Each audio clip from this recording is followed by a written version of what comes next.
ಒಂದ್ ಕಡೆ ಎನ್ಡಿಎ ಮೈತ್ರಿಕೂಟದ ಸಭೆ ಮುಕ್ತಾಯವಾಗಿದೆ, ಮತ್ತೊಂದು ಕಡೆ ಇಂಡಿಯಾ ಮೈತ್ರಿಕೂಟದ ಸಭೆ ನಡೀತಾ ಇದೆ. ಇದೆಲ್ಲದರ ಮಧ್ಯೆ ಆದಷ್ಟು ಬೇಗ ಸರ್ಕಾರವನ್ನ ರಚನೆ ಮಾಡಬೇಕು ಅಂತ ಹೇಳಿ ನಿತೀಶ್ ಕುಮಾರ್ ಹೇಳಿದ್ದಾರೆ ಅನ್ನುವಂಥ ಮಾಹಿತಿ ಲಭ್ಯವಾಗ್ತಾ ಇದೆ.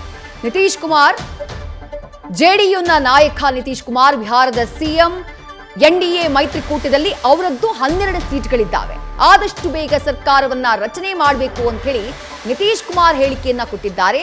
ಎನ್ಡಿಎ ನಾಯಕರ ಸಭೆಯ ಬಳಿಕ ನಿತೀಶ್ ಕುಮಾರ್ ಅವರು ಕೊಟ್ಟಿರುವಂತಹ ಹೇಳಿಕೆ ಇದೆ. ಆದಷ್ಟು ಬೇಗ ಸರ್ಕಾರವನ್ನ ರಚನೆ ಮಾಡಬೇಕು ಅಂತ ಹೇಳಿದ್ದಾರೆ. ಈ ನಿತೀಶ್ ಕುಮಾರ್ ಅವರ ಬಗ್ಗೆನೇ ಎನ್ಡಿಎ ಮೈತ್ರಿಕೂಟದಲ್ಲಿ ಎಲ್ರಿಗೂ ಅನುಮಾನ ಇರೋದು. ಯಾಕಂದ್ರೆ ಅವರ ರಾಜಕೀಯ ಜರ್ನಿ ಆ ರೀತಿಯಾಗಿದೆ. ಈ ಹಿಂದೆ ಅಟಲ್ ಬಿಹಾರಿ ವಾಜಪೇಯಿ ಅವರು ಸರ್ಕಾರವನ್ನ ರಚನೆ ಮಾಡಿದಂತಹ ಸಂದರ್ಭದಲ್ಲಿ ನಿತೀಶ್ ಕುಮಾರ್ ಎನ್ಡಿಎಯ ಜೊತೆಗೆ ಇದ್ರು. ಬಟ್ ಅದಾದ ನಂತರ ಹಲವು ಬಾರಿ ಅವರು ಒಂದು ಬಾರಿ ಕಾಂಗ್ರೆಸ್ ಜೊತೆಗೆ, ಒಂದು ಬಾರಿ ಆರ್ಜೆಡಿ ಜೊತೆಗೆ, ಮತ್ತೆ ಬಿಜೆಪಿ ಜೊತೆಗೆ ಬಿಹಾರದಲ್ಲಿ ರಾಜ್ಯ ರಾಜಕೀಯದಲ್ಲಿ ಅವರು ಹಲವು ಬಾರಿ ಯೂ ಟರ್ನ್ ಅನ್ನ ಹೊಡೆದಿದ್ದಾರೆ.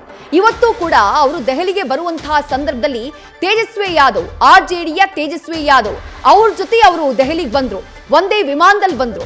ಹೊರಡುವಂತಹ ಸಂದರ್ಭದಲ್ಲಿ ಹಿಂದೆ ಮುಂದಿನ ಸೀಟ್ನಲ್ಲಿ ಕೂತಿದ್ದಂತಹ ಉಭಯ ನಾಯಕರು ಫ್ಲೈಟ್ನ ಮಧ್ಯಭಾಗಕ್ಕೆ, ಫ್ಲೈಟ್ ಪ್ರಯಾಣದ ಸಂದರ್ಭದಲ್ಲಿ ಜೊತೆಗೆ ಕೂತು ಪ್ರಯಾಣವನ್ನ ಮಾಡಿದಂತಹ ಫೋಟೋಗಳು ಕೂಡ ವೈರಲ್ ಆದವು. ಅಂಥ ನಿತೀಶ್ ಕುಮಾರ್ ಅವರು ಈಗ ಹೇಳಿಕೆಯನ್ನ ಕೊಟ್ಟಿದ್ದಾರೆ. ಸಭೆಯ ಬಳಿಕ ಆದಷ್ಟು ಬೇಗ ಸರ್ಕಾರವನ್ನ ರಚನೆ ಮಾಡಬೇಕು ಅಂತ ಹೇಳಿದ್ದಾರೆ. ಹಾಗಾಗಿ ಅವರ ಹೇಳಿಕೆ ಸಾಕಷ್ಟು ಕುತೂಹಲಕ್ಕೆ ಕಾರಣ ಆಗ್ತಾ ಇದೆ. ನಿನ್ನೆ ಕೂಡ ರಿಸಲ್ಟ್ ಬಂದಂತಹ ನಂತರದಲ್ಲಿ ಇಂಡಿಯಾ ಮೈತ್ರಿಕೂಟದ ನಾಯಕರು ಕೂಡ ಸಂಪರ್ಕ ಮಾಡಿದ್ದು ಇದೇ ನಿತೀಶ್ ಕುಮಾರ್ ಅವರನ್ನ ಅನ್ನುವಂಥ ಮಾತಿದೆ. ಜೊತೆಗೆ ಡಿಡಿಪಿ ನಾಯಕರಾಗಿರುವಂತಹ ಚಂದ್ರಬಾಬು ನಾಯ್ಡು ಅವರನ್ನು ಸಂಪರ್ಕ ಮಾಡುವಂತಹ ಪ್ರಯತ್ನವನ್ನ ಮಾಡಿದ್ರು. ಈಗ ಪ್ರಧಾನಿ ನರೇಂದ್ರ ಮೋದಿಯವರ ಜೊತೆಗೆ ಎನ್ಡಿಎ ಮೈತ್ರಿಕೂಟದ ಸಭೆಯಲ್ಲಿ ಭಾಗಿಯಾದಂತಹ ನಂತರ ಆ ಸಭೆಯ ಬಳಿಕ ನಿತೀಶ್ ಕುಮಾರ್ ಹೇಳಿಕೆಯನ್ನ ಕೊಟ್ಟಿದ್ದಾರೆ. ಆದಷ್ಟು ಬೇಗ ಸರ್ಕಾರವನ್ನ ರಚನೆ ಮಾಡಬೇಕು ಅಂತ ಹೇಳಿದ್ದಾರೆ.